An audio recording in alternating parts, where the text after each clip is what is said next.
दुर्गा दुर्गतिशमनी दुर्गपदनिवारिणी दुर्गमच्छेदिनी दुर्गसाधिनी दुर्गनाशिनी दुर्गोतोद्धारिणी दुर्गनिहन्त्री दुर्गमापहा दुर्मज्ञान्दा दुर्गदैत्यलोकदवानला दुर्गमालोका दुर्गमातस्वरूपिणी दुर्गमार्गप्रदा दुर्गम विद्या दुर्गमाश्रिता दुर्गमज्ञान संस्थाना दुर्गमध्यवासिनी दुर्गमोहा दुर्गमगा दुर्गमातिस्वरूपिणी दुर्गमासुसंहिति दुर्गमायुधधारिणी दुर्गमांगी दुर्गमता दुर्गम्या दुर्गमेश्वरी दुर्गभीमा दुर्गभामा दुर्गभा दुर्गधारिणी। नमस्कार प्रिय भक्तगणों, स्वागत है आपका अपने YouTube चैनल पर। आप सभी भक्तगणों को चैत्र नवरात्रि की हार्दिक शुभकामनाएं। माता रानी की कृपा आप पर और आपके परिवार पर सदा बनी रहे। तो प्रेम से बोलिए जय माता दी। प्रिय भक्तगणों, अब हम श्रवण करेंगे दुर्गा सप्तशती का अष्टम अध्याय। दुर्गा सप्तशती अष्टम अध्याय प्रारंभ। रक्तबीज पद। मैं अणिमा आदि सिद्धमयी किरणों से आवृत भवानी का ध्यान करती हूँ। उनके शरीर का रंग लाल है, नेत्रों में करुणा लहरा रही है तथा हाथों में पाश, अंकुशवाण और धनुष शोभा पाते हैं। ऋषि कहते हैं, चंड और मुंड नामक दैत्यों के मारे जाने तथा बहुत सी सेना का संहार हो जाने पर दैत्यों के राजा प्रतापी शुंभ के मन में बड़ा क्रोध हुआ और उसने दैत्यों की संपूर्ण सेना को युद्ध के लिए कूच करने की आज्ञा दी। वह बोला, आज उधायुध नाम के 86 दैत्य सेनापति अपनी सेनाओं के साथ युद्ध के लिए प्रस्थान करें। कंबु नाम वाले दैत्यों के 84 सेना नायक अपनी वाहिनी से घिरे हुए यात्रा करें। 50 कोटि वीर कुल के और 100 धूम्र कुल के असुर सेनापति मेरी आज्ञा से सेना सहित कूच करें। कालक, दुहार्त, मौर्य और काल के असुर भी युद्ध के लिए तैयार हो मेरी आज्ञा से तुरंत प्रस्थान करें। भयानक शासन करने वाला असुरराज शुंभ इस प्रकार आज्ञा दे सहस्त्रों बड़ी बड़ी सेनाओं के साथ युद्ध के लिए प्रशिक्षित हुआ। उसकी अत्यंत भयंकर सेना आती देख चंडिका ने अपनी धनुष की टंकार से पृथ्वी और आकाश के बीच का भाग गुंजा दिया। राजन, तदंतर देवी के सिंह ने बड़े जोर से दहाड़ना आरंभ किया। फिर अंबिका ने घंटे के शब्द से उस ध्वनि को और बढ़ा दिया। धनुष की टंकार, सिंह की दहाड़ और घंटे की ध्वनि से संपूर्ण दिशाएं गूंज उठी। उस भयंकर शब्द से काली ने अपने विकराल मुख को और भी बढ़ा लिया तथा इस प्रकार से वे विजयिनी हुई। उस तुमुल नाद को सुनकर दैत्यों की सेनाओं ने चारों ओर से आकर चंडिका देवी सिंह तथा काली देवी को क्रोधपूर्वक घेर लिया। राजन, इसी बीच में असुरों के विनाश तथा देवताओं के अभ्युदय के लिए ब्रह्मा, शिव, कार्तिकेय, विष्णु तथा इंद्र आदि देवों की शक्तियाँ जो अत्यंत पराक्रम और बल से संपन्न थीं, उनके शरीर से निकलकर उन्हीं के रूप में चंडिका देवी के पास गईं। जिस देवता का जैसा रूप, जैसा वेशभूषा और जैसा वाहन है, ठीक वैसे ही साधनों से संपन्न हो उसकी शक्ति असुरों से युद्ध करने के लिए आई। सबसे पहले हंसयुक्त विमान पर बैठी हुई अच्छ सूत्र और कमंडलू से सुशोभित ब्रह्मा जी की शक्ति उपस्थित हुई, जिसे ब्रह्माणी कहते हैं। महादेव जी की शक्ति वृषभ पर आरूढ़ हो, हाथों में श्रेष्ठ त्रिशूल धारण किए, महानाग का कंकड़ पहने, मस्तक में चंद्र रेखा से विभूषित हो वहां आ पहुंची। कार्तिकेय जी की शक्ति स्वरूपा जगदम्बिका का उन्हीं का रूप धारण किए श्रेष्ठ मयूर पर आरूढ़ हो, हाथ में शक्ति लिए दैत्यों से युद्ध करने के लिए आई। इसी प्रकार भगवान विष्णु की शक्ति गरुड़ पर विराजमान हो, शंख, चक्र, गदा, शंख, धनुष तथा खड्ग हाथ में लिए वहां आई। अनुपम यज्ञवाराह का रूप धारण करने वाली श्री हरि की जो शक्ति है, वह भी बराह शरीर धारण करके वहां उपस्थित हुई। नारसिंह शक्ति भी नरसिंह के समान शरीर धारण करके वहां आई। उसके गर्दन के बालों के झटके से आकाश के तारे बिखरे पड़ते थे।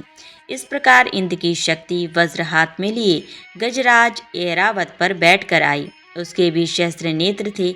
इंद्र का जैसा रूप है वैसा ही उसका भी था तदंतर उन देव शक्तियों से घिरे हुए महादेव जी ने चंडिका से कहा, मेरी प्रसन्नता के लिए तुम शीघ्र ही इन असुरों का संहार करो। तब देवी के शरीर से अत्यंत भयानक और परम उग्र चंडिका शक्ति प्रकट हुई, जो सैकड़ों गीदड़ियों की भांति आवाज करने वाली थी। उस अपराजिता देवी ने धूमिल जटा वाले महादेव जी से कहा, भगवान, आप शुंभ निशुंभ के पास दूत बनकर जाइए और उन अत्यंत गर्वीले दानव शुंभ एवं निशुंभ दोनों से कहिए, साथ ही उनके अतिरिक्त भी जो दानव युद्ध के लिए वहां उपस्थित हों, उनको भी ये संदेश दीजिए, दैत्यों, यदि तुम जीवित रहना चाहते हो तो पाताल को लौट जाओ। इंद्र को त्रिलोकी का राज्य मिल जाए और देवता यज्ञ भाग का उपभोग करें। यदि बल के घमंड में आकर तुम युद्ध की अभिलाषा रखते हो तो आओ, मेरी शिवाएं तुम्हारे कच्चे मांस से तृप्त हों। चूंकि उस देवी ने भगवान शिव को दूत के कार्य में नियुक्त किया था, इसीलिए वह शिवदूती के नाम से संसार में विख्यात हुई। वे महादैत्य भी भगवान शिव के मुंह से देवी के वचन सुनकर क्रोध में भर गए और जहाँ कात्यायनी विराजमान थी उस ओर बढ़े। तदंतर वे दैत्य अमर्ष में भरकर पहले ही देवी के ऊपर बाण, शक्ति और रिष्टि आदि अस्त्रों की वृष्टि करने लगे। तब देवी ने भी खेल खेल में ही धनुष की टंकार की और इससे छोड़े हुए बड़े बड़े बाणों द्वारा दैत्यों के चलाए हुए बाण, शूल, शक्ति और फंसों को काट डाला। फिर काली उनके आगे होकर शत्रुओं को शूल के प्रहार से विदीर्ण करने लगी और खंडवांग से उनका कचूमन निकालती हुई रणभूमि में विचरने लगी। ब्रह्माणी भी जिस जिस ओर दौड़ती उसी ओर अपने कमंडलू का जल छिड़ककर शत्रुओं के ओज और पराक्रम को नष्ट कर देती थी। माहेश्वरी ने त्रिशूल से तथा वैष्णवी ने चक्र से और अत्यंत क्रोध में भरी हुई कुमार कार्तिकेय की शक्ति से दैत्यों का संहार आरंभ किया। इंद्र शक्ति के वज्र प्रहार से विदीर्ण हो सैकड़ों दैत्य दानव रक्त की धारा बहाते हुए पृथ्वी पर सो गए। वाराही शक्ति ने कितनों को अपनी थुथुन की मां से नष्ट किया, दाढ़ों के अग्रभाग से कितनों की छाती छेद डाली थी तथा कितने ही दैत्य उसके चक्र की चोट से विदीर्ण होकर गिर पड़े। नरसिंह भी दूसरे महादैत्यों को अपने नखों से विदीर्ण करके खाती और सिंहनाद से दशों दिशाओं में आकाश को गुंजाती हुई युद्ध क्षेत्र में विचरने लगी। कितने ही असुर शिवदूतों के प्रचंड अट्टहास से अत्यंत भयभीत हो पृथ्वी पर गिर पड़े और गिरने पर उन्हें शिवदूती ने उस समय अपना ग्रास बना लिया। इस प्रकार क्रोध में भरे हुए मातृगणों को नाना प्रकार के उपायों से बड़े बड़े असुरों का मर्दन करते देख दैत्य सैनिक भाग खड़े हुए। मातृगणों से पीड़ित दैत्यों को युद्ध से भागते देख रक्तबीज नामक महादैत्य क्रोध में भरकर युद्ध करने के लिए आया। उसके शरीर से जब रक्त की बूंद पृथ्वी पर गिरती तब उसी के समान शक्तिशाली एक दूसरा महादैत्य पृथ्वी पर पैदा हो जाता। महासुर रक्तबीज हाथ में गदा लेकर इंद्र शक्ति के साथ युद्ध करने लगा। तब इंद्री ने अपने वज्र से रक्तबीज को मारा। वज्र से घायल होने पर उसके शरीर से बहुत सा रक्त चूने लगा और उससे उसी के समान रूप तथा पराक्रम वाले योद्धा उत्पन्न होने लगे। उसके शरीर से रक्त की जितनी बूंदें गिरी उतने ही पुरुष उत्पन्न हो गए। वे सब रक्तबीज के समान ही वीरवान, बलवान तथा पराक्रमी थे। वे रक्त से उत्पन्न होने वाले पुरुष भी अत्यंत भयंकर अस्त्र शस्त्रों का प्रहार करते हुए वहाँ मातृगणों के साथ घोर युद्ध करने लगे। पुनः वज्र के प्रहार से जब उसका मस्तक घायल हुआ तब रक्त बहने लगा और उससे हजारों पुरुष उत्पन्न हुए। वैष्णवी ने युद्ध में रक्तबीज पर चक्र का प्रहार किया तथा ऐन्द्री उस दैत्य सेनापति को गदा से चोट पहुंचाई। वैष्णवी के चक्र से घायल होने पर उसके शरीर से जो रक्त बहा और उससे जो उसी के बराबर आकार वाले सहस्त्रों महादैत्य प्रकट हुए, उनके द्वारा संपूर्ण जगत व्याप्त हो गया। कौमारी ने शक्ति से, बाराही ने खड्ग से और माहेश्वरी ने त्रिशूल से महादैत्य रक्तबीज को घायल किया। क्रोध में भरे हुए उस महादैत्य रक्तबीज ने भी गदा से सभी मातृ शक्तियों पर पृथक पृथक प्रहार किया। शक्ति और शूल आदि से अनेक बार घायल होने पर जो उसके शरीर से रक्त की धारा पृथ्वी पर गिरी, उससे भी निश्चय ही सैकड़ों असुर उत्पन्न हुए। इस प्रकार उस महादैत्य के रक्त से प्रकट हुए असुरों द्वारा संपूर्ण जगत व्याप्त हो गया। इससे उन देवताओं को बड़ा भय हुआ। देवताओं को उदास देख चंडिका ने काली से शीघ्रता पूर्वक कहा, चामुंडे, तुम अपना मुख और भी फैलाओ तथा मेरे शस्त्रपात से गिरने वाले रक्त बिंदुओं और उनसे उत्पन्न होने वाले महादैत्यों को तुम अपने इस उतावले मुख से खा जाओ। इस प्रकार रक्त से उत्पन्न होने वाले महादैत्यों का भक्षण करती हुई तुम रणभूमि में विचरती रहो। ऐसा करने से उस दैत्य का सारा रक्त क्षीण हो जाने पर वह स्वयं भी नष्ट हो जाएगा।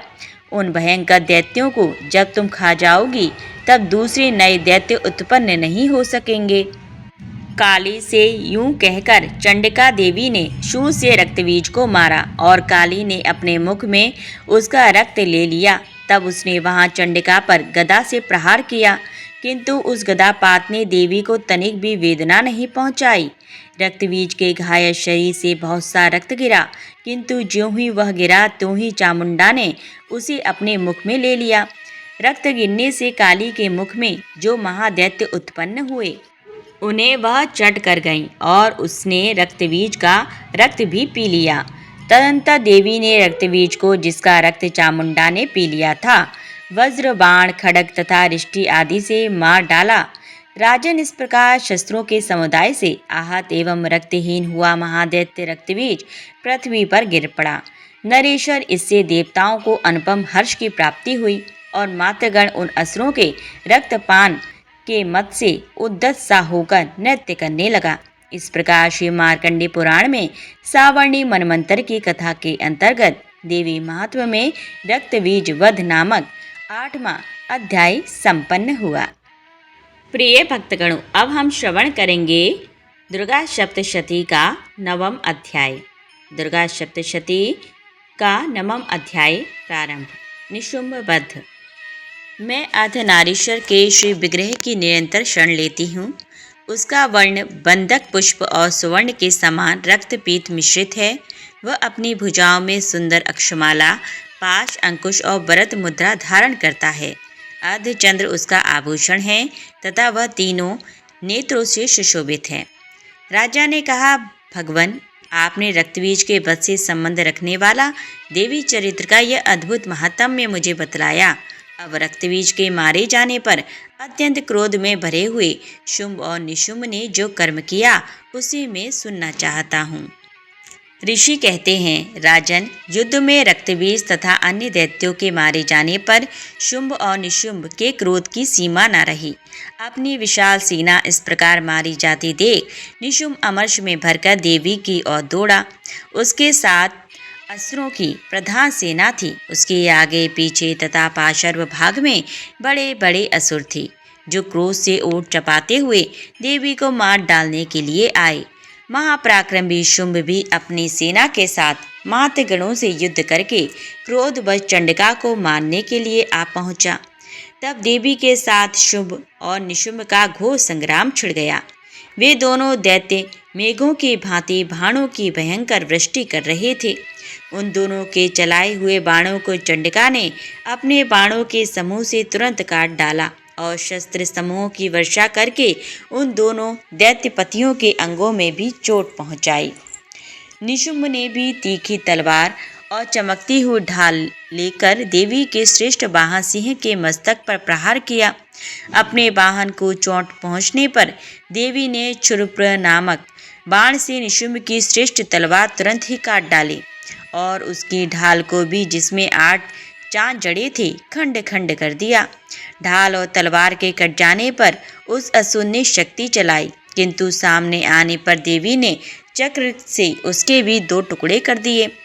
अब तो निशुंभ क्रोध से जल उठा और उस दानव ने देवी को मारने के लिए शूल उठाया, किंतु देवी ने समीप आने पर उसे भी मुक्के से मारकर चूर्ण कर दिया। तब उसने गदा घुमाकर चंडी के ऊपर चलाई, परंतु वह भी देवी के त्रिशूल से कटकर भस्म हो गई। तदंतर दैत्यराज निशुंभ को फरसा हाथ में लेकर आते देख देवी ने बाण समूह से घायल कर धरती पर सुला दिया। उस भयंकर पराक्रमी भाई निशुंभ के धराशायी हो जाने पर शुंभ को बड़ा क्रोध हुआ और अंबिका का वध करने के लिए वह आगे बढ़ा। रथ पर बैठे बैठे ही उत्तम आयुधों से सुशोभित अपनी बड़ी बड़ी 8 अनुपम भुजाओं से समूचे आकाश को ढककर वह अद्भुत शोभा पाने लगा। उसे आते देख देवी ने शंख बजाया और धनुष की प्रतिज्ञा भी अत्यंत दुस्सह शब्द किया। साथ ही अपने घंटे के शब्द से जो समस्त दैत्य सैनिकों का तेज नष्ट करने वाला था, संपूर्ण दिशाओं को व्याप्त कर दिया। तदंतर सिंह ने भी अपनी दहाड़ से, जिसे सुनकर बड़े बड़े गजराजों का महान मद दूर हो जाता था, आकाश, पृथ्वी और 10 दिशाओं को गुजा दिया। फिर काली ने आकाश में उछलकर अपने दोनों हाथों से पृथ्वी पर आघात किया। उससे ऐसा भयंकर शब्द हुआ जिससे पहले के सभी शब्द शांत हो गए। तत्पश्चात शिवदूती ने दैत्यों के लिए अमंगलजनक अट्टहास किया। इन शब्दों को सुनकर समस्त असुर थर्रा उठे, किंतु शुंभ को बड़ा क्रोध हुआ। उस समय देवी ने जब शुंभ को लक्ष्य करके कहा, उदरात्मा खड़ा रहे खड़ा रहे, तभी आकाश में खड़े हुए देवता बोल उठे, जय हो जय हो। शुंभ ने वहां आकर ज्वालाओं से युक्त अत्यंत भयानक शक्ति चलाई। अग्निमय पर्वत के समान आती हुई उस शक्ति को देवी ने बड़े भारी लूकू से दूर हटा दिया। उस समय शुंभ के सिंहनाद से तीनों लोग गूंज उठे। राजन, उसकी प्रतिध्वनि से वज्रपात के समान भयानक शब्द हुआ। उसने अन्य सब शब्दों को जीत लिया।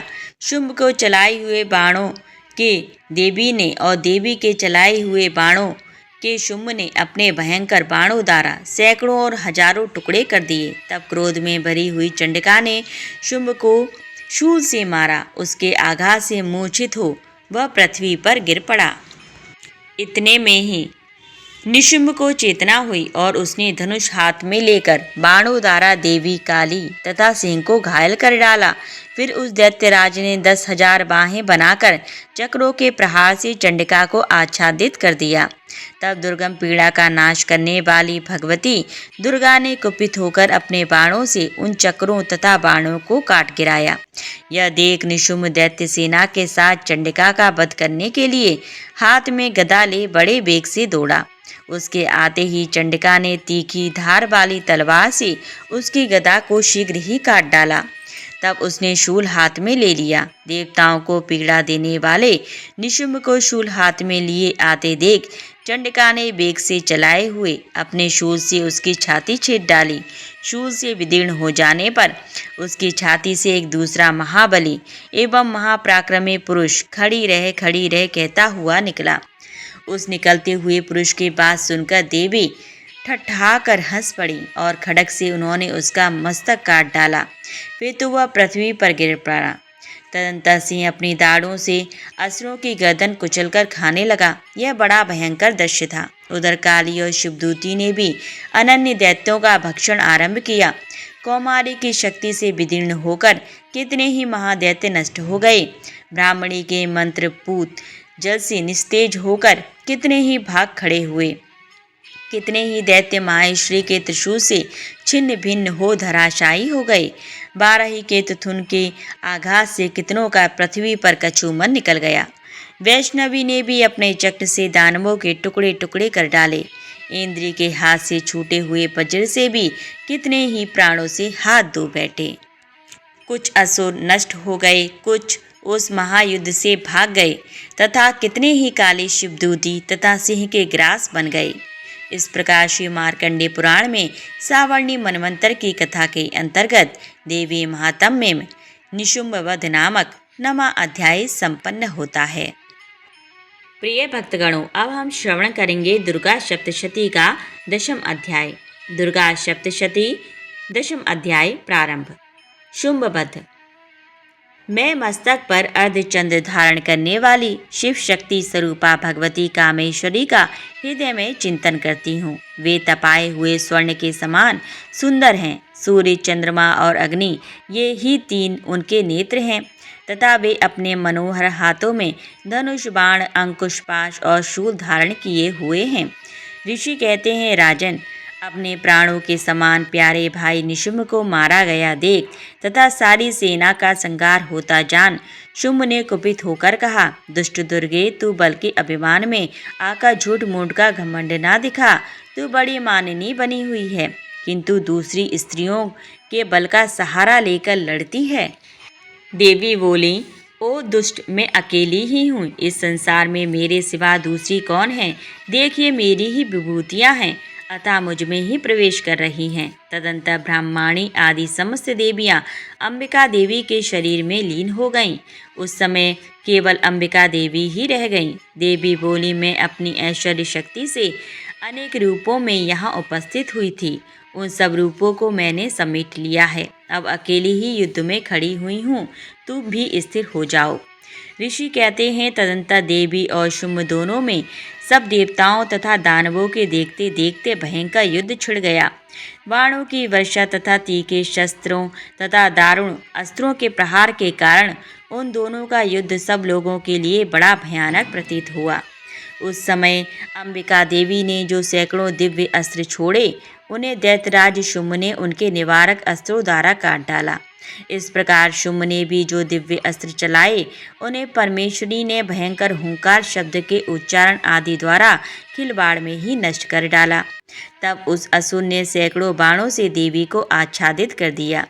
यह देख क्रोध में भरी हुई उन देवी ने भी बाण मारकर उसका धनुष काट डाला।